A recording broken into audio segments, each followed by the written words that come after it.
जय हिंद everyone. So welcome back to the channel of Simran Nair. So हम लोग आज डिस्कस करेंगे that is about your learn by maps polity. जिन लोगों ने ये learn by maps polity purchase किया गया है they can open their copies simultaneously and e books. Otherwise आप लोगों के लिए पीछे जो है हम लोगों ने खोला हुआ है गाइस, अगर आप परचेजिंग करना चाहते हैं तो लिंक्स डिस्क्रिप्शन में दिए हुए हैं। So let's start guys, that is the very first video of the Indian polity and हम लोग जो है आपका डिस्कस करेंगे that is making of the constitution। सबसे पहला chapter guys that is making of the constitution, जिसको आज की डेट में हम लोग डेमोक्रेसी बोलते हैं, बहुत ज़्यादा स्ट्रॉन्ग है। Why it is strong? Because हमारा constitution makers, thanks to our constitution makers, constitution बहुत अच्छे से बना है। इसके पीछे बनाने के पीछे एक बहुत बड़ा इतिहास छुपा हुआ है। So let's discuss that guys, that is the chapter जो कि हम लोग अभी रेफर करेंगे। सबसे पहले गाइज हमारा 1929 के अंदर क्या होता है, दैट इज योर पूर्ण स्वराज डिक्लेयर किया जाता है। That is by your Jawaharlal Nehru ji, जिन्होंने क्या बोला था कि मुझे कंप्लीट इंडिपेंडेंस चाहिए भारत के लिए। कई बार ये क्वेश्चन पूछा जाता है कि जवाहरलाल नेहरू जी ने ये कौन से सेशन में बोला था, लाहौर सेशन में बोला था गाइस, और किस रिवर के किनारे बोला था, that is your Ravi river के किनारे बोला था। सो नेक्स्ट पार्ट गाइस हम लोग चलते हैं, दैट इज योर 1934। जब हम लोगों ने कॉन्स्टिट्यूशन बनाया तो अब क्या देखते हैं हम लोग कि आपका जो ब्रिटिश इंडिया था, अब डिफरेंट गाइस हम लोगों के ना यहाँ पे जो डॉट्स है ना वो कनेक्ट होते हैं। दैट इज द रीजन जो यूपीएससी की तैयारी में ना हम लोगों को डॉट्स कनेक्ट करने पड़ते हैं। जब हम लोग एक सब्जेक्ट से दूसरे सब्जेक्ट से तीसरे सब्जेक्ट जाते हैं तब हम लिंकेजेस कनेक्ट करते हैं।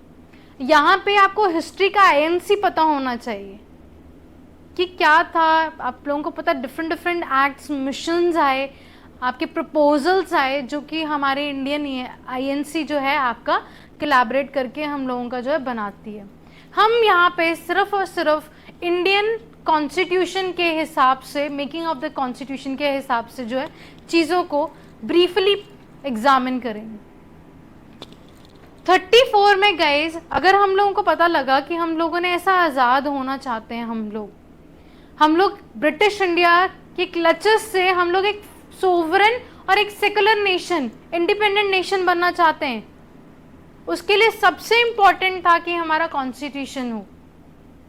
तो ये कॉन्स्टिट्यूशन होना, आज़ाद होना चाहते थे हम लोग, उसके लिए क्या ज़रूरी था? कॉन्स्टिट्यूशन ज़रूरी था, और उससे भी ज़्यादा ज़रूरी था आइडिया आना कि हमारी खुद की कॉन्स्टिट्यूट असेंबली हो जो फाइनली हमारा कॉन्स्टिट्यूशन बनाएगी। सबसे इंपॉर्टेंट ये था। सो गाइज हम लोग देखते हैं कि 1934 में सबसे पहले हमारा एम.एन. रॉय जी ने आपका एक आइडिया दिया that we should have our own constitution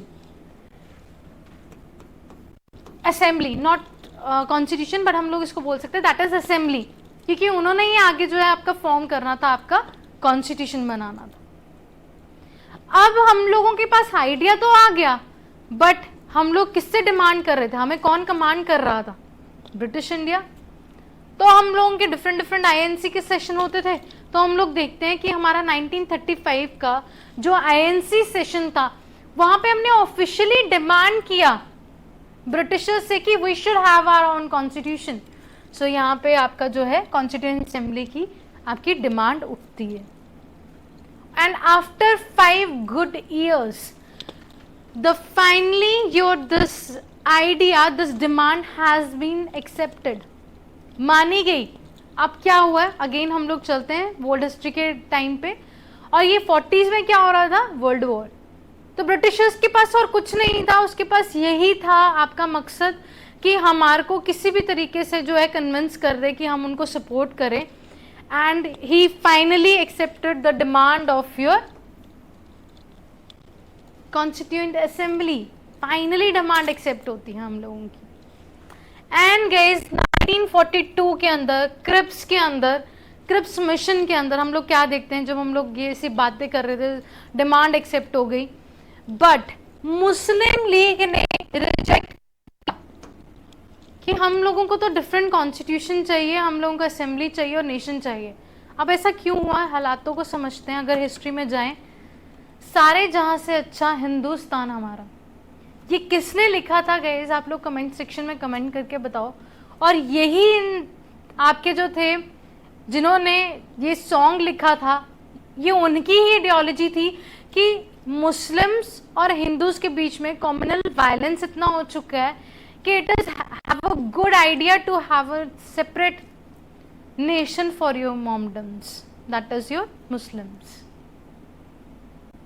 जिस बंदे ने आपका ये सॉन्ग लिखा, वो इतना पेट्रियाटिक सॉन्ग लिखा गाइस, उन्होंने ये सबसे पहला आइडिया दिया। तो हम लोग हालात समझ रहे हैं कि कितने खराब थे। तो that was ultimately the result. हम लोग कभी अलग नहीं होना चाहते थे, नेहरू जी, गांधी जी कभी अलग नहीं होना चाहते थे, बट हमें होना पड़ा।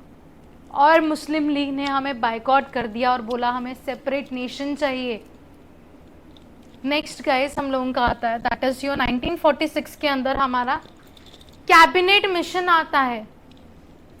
ये जो कैबिनेट मिशन था गाइस हम लोगों का, जिसके अंदर 3 लोग थे। अब यहाँ पे LAC लिखा है, लर्न बाय मैप्स में ये आप लोगों को बहुत मिलेगा कि आपको इजीली चीजें याद रहें, तो इसको LAC ऊपर फटाफट से लिख लिया ट्रैक की तरह। और L is for Lawrence, A is for Alexander and C is for Cripps. ठीक है जी। So they decided to form your constituent assembly. Finally हम लोगों की जो है कॉन्स्टिट्यूएंट असेंबली जो है तैयार हो जाती है। 1946 नवंबर 1946 में गाइस अब क्या होता है, जब ये कॉन्स्टिट्यूएंट असेंबली, अब हमें ये तो पता था कि कुछ लोग मिलके आपका कॉन्स्टिट्यूएंट असेंबली बनेंगे, तो कैसे बनेंगे, कौन से आपके जो है लोग इलेक्ट होंगे, कौन से आपके जो है नॉमिनेट होंगे, ये हमने कैसे देखना था उस चीज को। तो फाइनली क्वेश्चन जो हम लोगों का था रिजॉल्व हुआ कि हम लोग कॉन्स्टिट्यूएंट असेंबली के अंदर गए, जो हमारा नवंबर 1946 है, वहां पे हमारा जो कॉन्स्टिट्यूएंट असेंबली है, पार्टली इलेक्टेड और पार्टली नॉमिनेटेड मेंबर सामने आए। इलेक्टेड कैसे, जैसे हमारा लिमिटेड फ्रेंचाइजी, एडल्ट फ्रेंचाइजी होता है, 18 year plus they can vote. So as with your nominated, जो कि आपके प्रोविंशियल असेंबलीज थे, वो उनको नॉमिनेट करके आ रहे थे, ताकि हर एक प्रोविंसेस की उस टाइम पे जो है आपकी रिप्रेजेंटेशन हो, राइट। सो गाइस हम लोगों की जब कॉन्स्टिट्यूएंट असेंबली फाइनली बन गई, जो बहुत सारे लोग इलेक्ट हो गए, 300 और 380 के अराउंड जो है हमारे लोग फाइनली हम लोगों के इलेक्ट हो गए। जब उन्होंने बोल दिया कि हाँ जी we will make the constitution, तो उनको मिलना ज़रूरी था। तो ये 3 मीटिंग्स बहुत इंपॉर्टेंट है, 9 दिसंबर, 11 दिसंबर एंड 13 दिसंबर, जिनमें ये मीटिंग हुई थी। एंड 9 दिसंबर जो कि सबसे पहली मीटिंग थी, जब हम सब इकट्ठे हुए, तो हमें एक लीडर चाहिए, क्योंकि यूपीएससी की जब आप लोग तैयारी करते हो, हर एक किसी को हर चीज़ के लिए जो एक मेंटोरशिप चाहिए होती है, एक ऐसा बंदा जिसको वो अच्छे से वो उसको गाइड कर सके और उस पर ट्रस्ट कर सके। ये बहुत बड़ी आपकी जो है एक समाधान होता है, मतलब कि सोल्यूशन, अगर आपको एक अच्छा मेंटोर मिल जाए चीज़ों को। तो वैसे ही हम लोगों ने सबसे पहले यूपीएससी की तैयारी में भी, और वैसे ही हम लोग कॉन्स्टिट्यूएंट असेंबली में भी हम लोग ऐसे ही क्या गए, हम लोगों ने देखा कि हम लोग एक प्रेसिडेंट इलेक्ट करें। सबसे पहले हम लोगों ने क्या किया, नॉमिनेटेड मेंबर जो है प्रेसिडेंट इलेक्ट किए। एक ओल्ड फ्रेंच प्रैक्टिस को ऑप्ट किया, जहाँ पे सबसे पुराने जो बुजुर्ग बार हैं उनको हम लोग प्रेसिडेंटशिप दे देते हैं। So that was your doctor Sachinand Sinha, जिनको हमने आपका सबसे पहले जो है आपका डॉक्टर सचिनंद सिन्हा को हमारा टेम्परेरी प्रेसिडेंट बनाया। और हाँ, उस टाइम पे गए हमारा जो कॉन्स्टिट्यूएंट असेंबली है पहली, मुस्लिम लीग ने क्या कर दिया, उसको बायकॉट, कहते हमें तो डिफरेंट नेशन ही चाहिए। और जब सेकेंड मीटिंग हुई, तो ऑब्वियसली हम लोग एक डेमोक्रेटिक कंट्री हैं, तो हमारा ये एजेंडा सबसे बड़ा था कि हम लोग इलेक्शन करें, तो हमारे elected president, elected vice president and constitutional advisor हमारे सामने हैं। तो पहले हमारे elected president of the constituent assembly कौन थे? That is your doctors Rajendra Prasad, H C. Mukherjee and B N. Roy. President doctor Rajendra Prasad, vice president H C. Mukherjee and constitutional advisor B N. Roy. अब ये याद रखिएगा गाइज, वहां पे जो आइडिया था that was your M.N.. Roy, और यहाँ पे क्या है? That is your BN. Roy है।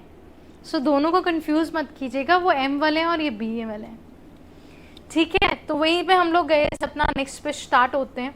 तो ये जब 2 मीटिंग्स हो गई हम लोगों की, तो हम लोग क्या देखते हैं कि थर्ड मीटिंग हमारे लिए सबसे इम्पोर्टेंट थी, क्योंकि कॉन्स्टिट्यूशन मेकर्स जो कि कॉन्स्टिट्यूएंट असेंबली थी, उन्होंने कॉन्स्टिट्यूशन बनाना था।